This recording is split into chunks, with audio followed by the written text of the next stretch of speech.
మంచి వాళ్ళకే తెలుసురా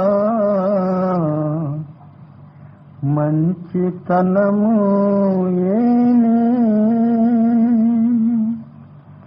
నరకము తినే పందికి అన్నము విలువేని, అన్నము విలువేని. సద్గుణాలు, సదాచారము, శీలము, మంచితనము పెంచి నడిచిన వారికే మంచితనము విలువ ఏమో తెలుసుతాది. కానీ దుష్కర్మాలు, పాపకర్మాలు, దుర్గుణాలు పెంచి చెడు కర్మాలు చేసేవారికి ఆ మంచితనము, సుఖము, శాంతి విలువ ఏమో తెలియదు.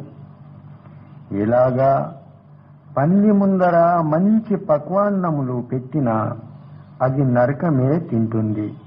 అలాగనే చెడు మనసు కర్మాలు చేసి చెడిపోయిన వారికి మంచితనము, సుఖము తెలియదు. వారు దుఃఖాలు, కష్టాలు మోసుటలోనే సుఖము అనుకుంటారు.